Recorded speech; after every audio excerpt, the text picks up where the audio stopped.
ಈ ಏನು 5 ಜನ ಹೀರೋಯಿನ್ಸ್ ಏನಿದ್ದಾರೆ ಅವ್ರ ಅವ್ರ ಜೊತೆನಲ್ಲಿ ಯಾರ ಜೊತೆ ನೀವು ಆಕ್ಟ್ ಮಾಡಿದ್ರಿ? ಸೊ ಆಕ್ಟ್ ಅನ್ನೋದಕ್ಕಿಂತ ಇವಾಗ ನೀವು ಇದ್ರಲ್ಲಿ ನೋಡಿದ್ರೆ ಎಸ್ ಆರ್ ಜೊತೆ ಇವ್ರು ನಮ್ಮ ನಯನತಾರ ಅವ್ರ ಮೇಡಮ್ದು ಪೋರ್ಷನ್ಸ್ ನೋಡಿದ್ರೆ, ಸೊ ಅವ್ರ ಜೊತೆ ಕೆಲವೊಂದು ಸೀನ್ಸ್ ಅಲ್ಲಿ ಅಂದ್ರೆ ನಾವು ಎಸ್ ಆರ್ ಜೊತೆನೆ ಇರೋದ್ರಿಂದ ಬೇರೆ ಕ್ಯಾರೆಕ್ಟರ್ಗಳ ಹಿಂದೆ ನಾವು ಹೋಗ್ತೀವಿ ಆ ಥರದ್ದೆಲ್ಲ ಏನೂ ಇರಲ್ಲ.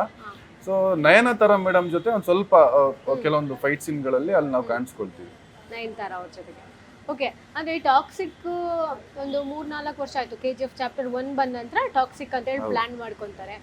ಬಟ್ ಇನ್ನೇನು ರಿಲೀಸ್ ಆಗುತ್ತೆ ಅನ್ನೋ ಟೈಮಲ್ಲಿ ಒಂದ್ 2 ಸಲ ಪೋಸ್ಟ್ಪೋನ್ ಆಗುತ್ತೆ. ಸೊ ಏನದು ರೀಸನ್?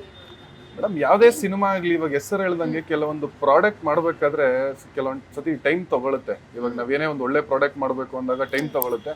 ಸೊ ಇದನ್ನ ಕೆಲವರೆಲ್ಲ ರೂಮರ್ಸ್ ತಗೊಂಡ್ರು, ಇದನ್ನ ದುರಂಧರ್ಗೆ ಹೋಲಿಸಿದ್ರು. ನಾನು ಅದೇ ಹೇಳೋದು, ಈ ಸಿನಿಮಾನ ನೀವು ಯಾವ ಸಿನಿಮಾಗೂ ಹೋಲಿಸುವಂಥದ್ದು ಸಾಧ್ಯನೇ ಇಲ್ಲ. ನಮ್ಮ ಕನ್ನಡ ಸಿನಿಮಾ ಬಿಟ್ಟು ನೀವು ಬೇರೆ ಇಂಡಸ್ಟ್ರಿಗೆ ಹೋಲಿಸ್ತೀರಾ? ಇವಾಗ ಪುಷ್ಪಾಗ್ ಹೋಲಿಸಿದ್ರು ಅಂಡ್ ದುರಂಧರ್ಗೆ ಹೋಲಿಸಿದ್ರು. ಸೀರಿಯಸ್ಲಿ ನೀವುಗಳೆಲ್ಲ ಕಂಪೇರ್ ಮಾಡಬೇಡಿ. ನೀವೆಲ್ಲ ನಮ್ಮ ಲಿಸ್ಟಲ್ಲೇ ಇಲ್ಲ, ಎಸ್ಆರ್ ಲಿಸ್ಟಲ್ಲೇ ಇಲ್ಲ. ಎಸ್ಆರ್ದೇ ಬೇರೆ ಕ್ಯಾಟಗರಿ, ನೀವೆಲ್ಲ ಕ್ಯಾಟಗರಿ ಬರಕ್ ಸಾಧ್ಯನೇ ಇಲ್ಲ.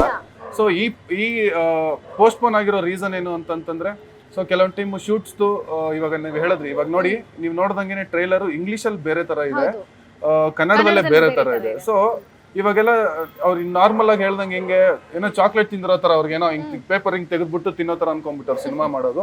ಸೊ 2 ಪೋರ್ಷನ್ಸ್ ಮಾಡ್ತಿರೋದ್ರಿಂದ ಸೊ ಸ್ವಲ್ಪ ಟೈಮ್ ತಗೊಳುತ್ತೆ, ಸ್ಕ್ರೀನ್ ಪ್ಲೇಗಳು ಚೇಂಜ್ ಆಗೋ ಸಾಧ್ಯತೆ ಇರುತ್ತೆ, ಆಕ್ಟಿಂಗ್ ಚೇಂಜ್ ಆಗೋದು ಇರುತ್ತೆ. ಸೊ ಇದರಿಂದ ಕೆಲವೊಂದು ಸತಿ ಪೋಸ್ಟ್ಪೋನ್ ಆಗಿದೆ. ಆಮೇಲೆ ರೀಸೆಂಟ್ ಆಗಿ ಕೆಲವೊಂದು ರೀಶೂಟ್ಸು ಅದು ಇದು ಅಂತ ಮಾತಾಡಿದ್ರು. ರೀಶೂಟ್ಸ್ಗಳದೆಲ್ಲ ಎಲ್ಲ ಸಿನಿಮಾಗಳಲ್ಲೂ ಮಾಡ್ತಾರೆ, ಇದರಲ್ಲೂ ಮಾಡಿದ್ದಾರೆ.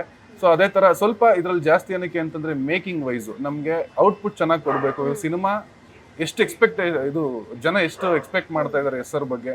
ಸೊ ಈ ಥರದೊಂದು ಸಿನಿಮಾ ಕೊಡ್ತಾರೆ ಅಂತ ಆಲ್ರೆಡಿ ಜನ ಫಿಕ್ಸ್ ಆಗಿಬಿಟ್ಟಿದ್ದಾರೆ. ಸೊ ಅದೇ ಥರ ಸಿನಿಮಾ ಕೊಟ್ರೇ ಎಸ್ ಆರ್ಗೆ ಒಂದು ಸಮಾಧಾನ ಅಂತ ಆಗೋದು. ಸೊ ಅದಕ್ಕೋಸ್ಕರ ತುಂಬ ಕಷ್ಟಪಟ್ಟು ಅದ್ರ ಬಗ್ಗೆ ಮತ್ತೆ ಕರೆಕ್ಷನ್ಸು, ರೈಟಿಂಗು, ಕರೆಕ್ಷನ್ಸು ಇದೆಲ್ಲ ಮಾಡಿದ್ರು. ನೆನ್ನೆ ಒಂದು ಇಂಟರ್ವ್ಯೂ ಅಲ್ಲಿ, ನೆನ್ನೆ ಒಂದು ಪ್ರೀ ರಿಲೀಸ್ ಇವೆಂಟ್ ಅಲ್ಲಿ ಇವ್ರು ಹೇಳ್ತಾರೆ, ಗೀತು ಮ್ಯಾಮ್ ಹೇಳ್ತಾರೆ, ಏನಾದ್ರೂ ಒಂದು ಹೇಳ್ಬೇಕು ಅಂತಂದಾಗ ಎಸ್ ಆರ್ ಹೇಳ್ತಾರಂತೆ, ಪೇಪರ್ ಮೇಲೆ ಬರೀಬೇಕು.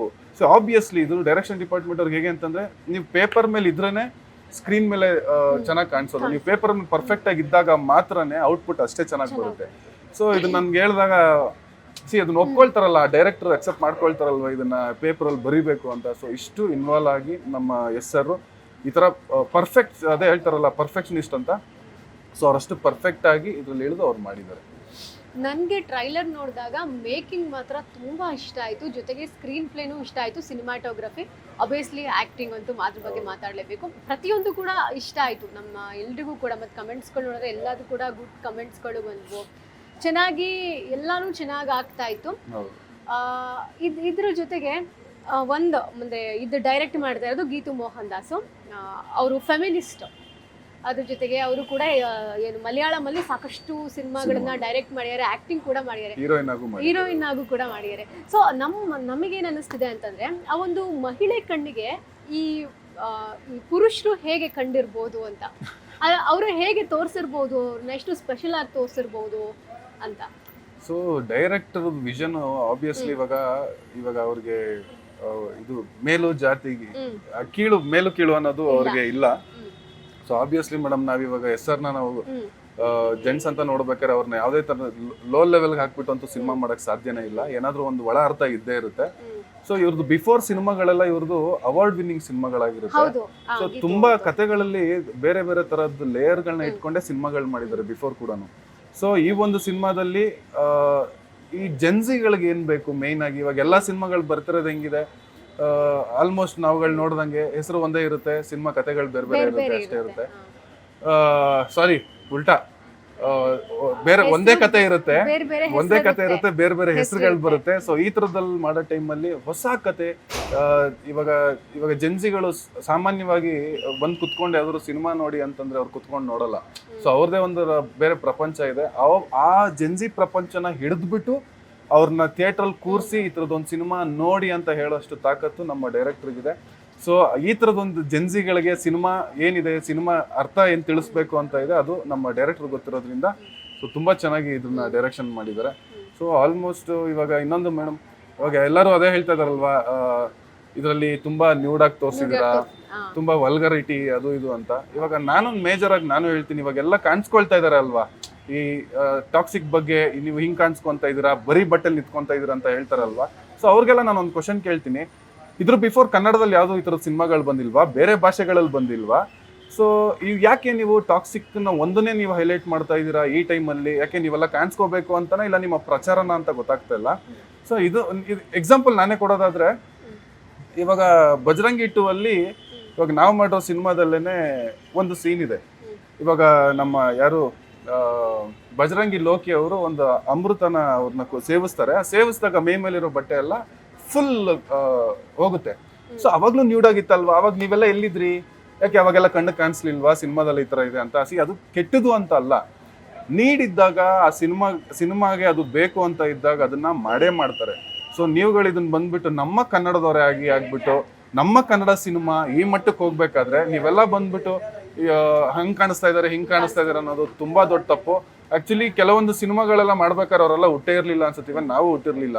ಇವಾಗ ಏನೋ ಒಂದು ಅವರೊಂದು ಹೈಪ್ ಕ್ರಿಯೇಟ್ ಮಾಡ್ಕೊಳ್ಳೋದಕ್ಕೆ ಸೋಷಿಯಲ್ ಮೀಡಿಯಾ ಇರೋದ್ರ ಕಾರಣದಿಂದ ಇವರೆಲ್ಲ ಏನೋ ಒಂಥರ ಬಿಲ್ಡಪ್ ತಗೊಂಡು ಸಿನಿಮಾಗಳ ಪ್ರಮೋಷನ್ಗೆ ಟಾಕ್ಸಿಕ್ ನ ಒಂದು ಇಟ್ಕೊಂಡು ಇವ್ರು ಪ್ರಚಾರ ಮಾಡ್ಕೊಳ್ತಾ ಇದ್ದಾರೆ, ನೆಗೆಟಿವ್ ಪ್ರಮೋಷನ್ ಮಾಡ್ತಾ ಇದ್ದಾರೆ. ಅಂದ್ರೆ ಶೂಟಿಂಗ್ ಆದ ನಂತರದಲ್ಲಿ ಒಂದು ಗ್ಲಿಮ್ಸ್ಗಳನ್ನ ಬಿಡ್ತಾ ಹೋಗ್ತಾರೆ ಸಿನಿಮಾದು. ಸೊ ಆ ಟೈಮ್ನಲ್ಲೂ ಒಂದಷ್ಟು ನೆಗೆಟಿವಿಟಿ ಬರ್ತದೆ, ಅದೆಲ್ಲ ಯಶ್ ಅವ್ರಿಗೆ ಗೊತ್ತಾಯ್ತಾ? ಸೊ ಏನ್ ರಿಯಾಕ್ಷನ್ ಇತ್ತು ಅದು? ಸರ್ ಮೇಡಮ್, ಇದೊಂದು ಎಸ್ ಸರ್ಗೆ ಯಾವ್ದು ಗೊತ್ತಿಲ್ಲದೆ ಆಗುವಂತದ್ದು ಯಾವ್ದು ಇಲ್ಲ. ಇವಾಗ ಒಂದು ಟ್ರೈಲರ್ ಬಿಡ್ಬೇಕಾದ್ರೂ ಅವ್ರು ಗೊತ್ತಿದ್ದೇ ಬಿಡ್ತಾರೆ, ಅವ್ರು ಕಣ್ತಪ್ಸಿ ಬಿಡುವಂತ ಅವಶ್ಯಕತೆ ಇಲ್ವಲ್ಲ. One of the producer. So ಪ್ರೊಡ್ಯೂಸರ್ಗೆ ಇವಾಗ ಏನ್ ನಡೀತಾ ಇದೆ ಏನು ಅಂತ ಗೊತ್ತಿಲ್ದೇನೆ ಬಿಡಕ್ ಸಾಧ್ಯನೇ ಇಲ್ಲ. ಆಮೇಲೆ ಇಷ್ಟು ಸಿನಿಮಾ ಮಾಡ್ಕೊಂಡು ಬಂದವರು ಜನ ಇದನ್ನ ಹೇಗ್ ತಗೊಳ್ತಾರೆ ಅನ್ನೋದು ಗೊತ್ತೇ ಗೊತ್ತವ್ರಿಗೆ. ನಾನು ಅದೇ ಹೇಳೋದು, ಇವಾಗ ಎಲ್ಲಾರ್ಗು ಉಪ್ಪಿಟ್ಟು ಮಾಡ್ಬಿಟ್ಟು ನೀವು ಉಪ್ಪಿಟ್ಟು ಅಂತಂದ್ರೆ ಉಪ್ಪಿಟ್ಟು ತಿನ್ನಲ್ಲ. ಸೊ ಎಲ್ಲರೂ ಕೆಲವೊಬ್ರು ಒಂದೊಂದು ವೆರೈಟಿ ಒಂದೊಂದು ಟೇಸ್ಟ್ಗಳಿರುತ್ತೆ. ಇವಾಗಿನ ಜನ್ರೇಷನ್ಗೆ ಏನ್ ಟೇಸ್ಟ್ ಬೇಕು ಸೊ ಅದೇ ತರ ಸಿನಿಮಾನ ಕೊಟ್ಟಿದ್ದಾರೆ. ಇವಾಗ ಸ್ಪೈಡರ್ ಮನ್ ಅಲ್ಲಿ ಯಾವ್ದೇ ತರದ್ದು ಸೀನ್ಗಳು ಬರಲ್ವಾ? ಸೂಪರ್ ಮನ್ ಅಲ್ಲಿ ಸಿನಿಮಾ ಅಂತ ಬರಲ್ವಾ? ಇವಾಗ ಇವನ್ ನಮ್ಮ ಟಾಕ್ಸಿಕ್ ಅಲ್ಲಿ ಇವನ್ ಲಿಪ್ ಲಾಕ್ ಕೂಡ ಒಂದು ಸಾಂಗ್ ಅಲ್ಲಿ ಮಾಡ್ಲಿಲ್ಲ. ತಬಾಯಿ ಸಾಂಗ್ ಅಲ್ಲಿ ಇವನ್ ಲಿಪ್ ಲಾಕ್ ಕೂಡ ಇರಲಿಲ್ಲ. ಇವಾಗ ಸೂಪರ್ ಮ್ಯಾನ್ ಅಂತ ಸಿನಿಮಾಗಳು ಬಂದಾಗ ಮಕ್ಕಳನ್ನ ಕರ್ಕೊಂಡು ಹೋಗ್ಬಿಟ್ಟು ಕೂರಿಸ್ಬಿಟ್ಟು ತೋರಿಸ್ತಾರೆ. ಸ್ಪೈಡರ್ ಮನ್ ಸಿನಿಮಾ ಬಂದಾಗ ಅದರಲ್ಲಿ ಇರೋಲ್ಲ ಅದ್ರಲ್ಲೂ ತಗೊಂಡು ಹೋಗ್ಬಿಟ್ಟು ಕೂರಿಸ್ತಾರೆ. ನಮ್ದ್ರಲ್ಲಿ ಮೆನ್ಷನ್ ಮಾಡಿದ್ದಾರೆ ಅಲ್ವಾ, fairy tale for grown up ಅಂತ. ಸೊ ಇದನ್ನ ಅರ್ಥ ಮಾಡ್ಕೊಂಡು ಸಿನಿಮಾಗೆ ಕರ್ಕೊಂಡು ಹೋಗಿ. ಅಂಡ್ ಇನ್ನೊಂದು ಇದರಲ್ಲಿ ನೋಡಿ, ಇವಾಗ ಹೇಳಿದ್ರು ಏನೋ fairy tale for grown ups ಅಂತ, ಸೊ ದೊಡ್ಡವ್ರಿಗೆ ಮಾತ್ರ ಅಂತ.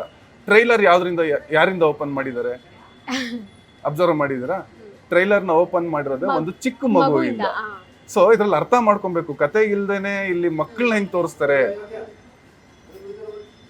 ಇದ್ರಲ್ಲಿ ಕತೆ ಇಲ್ದೇನೆ ಮಕ್ಕಳನ್ನ ಹೇಗೆ ತೋರಿಸ್ತಾರೆ, ಇದ್ರಲ್ಲಿ ಮಕ್ಳಿಲ್ದೇನೆ ಸಿನಿಮಾ ಕತೆಗಳು ನಡೆಯುತ್ತಾ, ಅಪ್ಪ ಅಮ್ಮ ಸಂಬಂಧಗಳು ಕಾಣಿಸುತ್ತೆ ನಮಗೆ.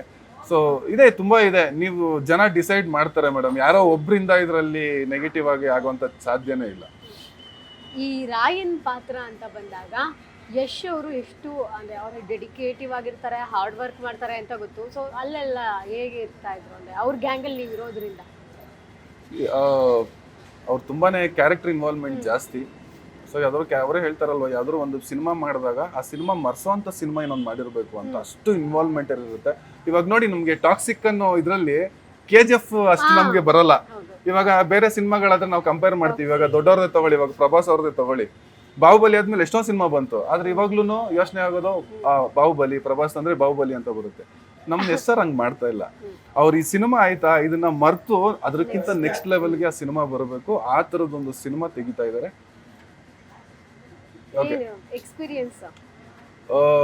ಎಕ್ಸ್ಪೀರಿಯನ್ಸ್ ಯಾವ್ದ್ರ ಬಗ್ಗೆ ಹೇಳಿ ಮೇಡಮ್? ಅದೇ